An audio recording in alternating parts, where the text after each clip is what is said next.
दोस्तों, ईश्वर कौन है? ईश्वर की उत्पत्ति कैसे हुई है?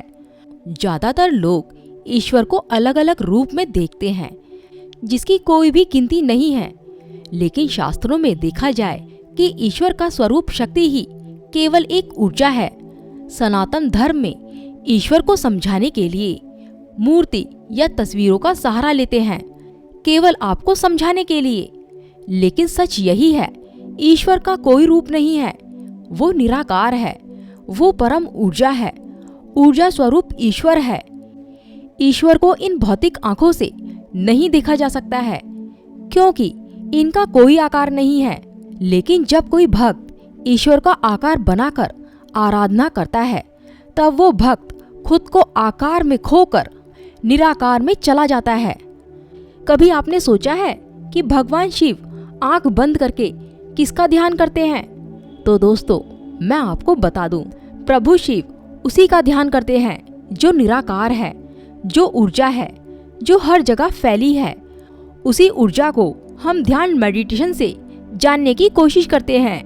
यही ऊर्जा सभी देवी देवता या इंसानों में वास करती है। दोस्तों, इसी ऊर्जा की वजह से ही संसार के सभी प्राणी जीवित रहते हैं, सांस लेते हैं। इसी ऊर्जा की वजह से ही संसार में सब कुछ चलता है। दोस्तों, आपको मैं एक छोटा सा एग्जाम्पल देकर समझाती हूँ।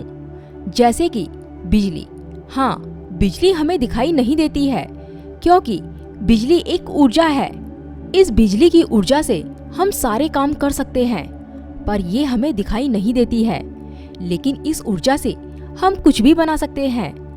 ठीक वैसे ही हम अपने अंदर की ऊर्जा से किसी भी ईश्वर का आकार दे सकते हैं, क्योंकि ऊर्जा का खुद का कोई रूप रंग नहीं होता है। ईश्वर केवल एक ऊर्जा है। इसलिए दोस्तों, ईश्वर को हम अलग अलग रूपों में रख देते हैं। आपको ईश्वर को समझने के लिए पहले खुद को जानना बहुत जरूरी है, और खुद को जानने के लिए अपने अंदर उतरना बहुत जरूरी है। इस पृथ्वी पर जितनी भी चीजें हैं, उसे जानने के लिए आपका मेंटली स्ट्रांग होना जरूरी है। लेकिन बात यहाँ पर ईश्वर को जानने की है, जिसे कभी भी जाना नहीं जा सकता है। इसे केवल फील किया जा सकता है। इस संसार के ज्ञान को जानने के लिए आपको दिमाग की जरूरत पड़ती है, लेकिन आध्यात्मिक ऐसा रास्ता है जिसे जानने के लिए समर्पण की जरूरत पड़ती है।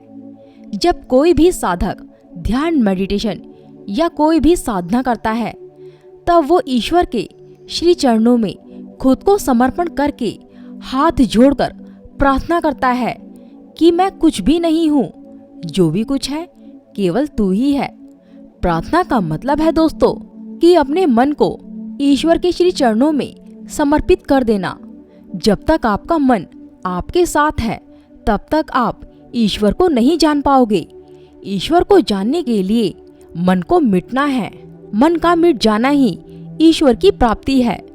जब आप ध्यान मेडिटेशन करने जाते हैं, तब आपको प्रार्थना करनी है कि हे प्रभु, तेरे सिवा मेरा कोई नहीं है। तेरा आशीर्वाद ही मेरे लिए सब कुछ है। तेरी कृपा के बगैर मैं ध्यान मेडिटेशन में आगे नहीं बढ़ सकता हूँ। इसलिए अपनी कृपा मेरे ऊपर हमेशा बनाए रखना, क्योंकि मुझे वो रास्ता नहीं पता है जो तेरे पास आता है। इसलिए प्रभु, मेरा मार्गदर्शन हमेशा करते रहना, और आपको ये सब प्रेम भाव के साथ बोलना है। अगर आपने इतना बोल दिया, तो आपने खुद को अंदर से 50% खाली कर दिया। अगर आप ईश्वर को अपने मन से जानने की कोशिश करेंगे, तो आप ईश्वर को नहीं जान पाओगे। इसलिए दोस्तों, खुद को अंदर से खाली करना बहुत जरूरी है।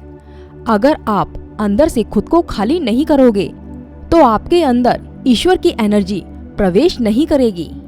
दोस्तों, आपको आध्यात्मिक ज्ञान भी तभी मिलेगा जब आप खुद को अंदर से खाली कर दोगे, और आपकी प्रार्थना ही आपको अंदर से खाली करना शुरू करती है।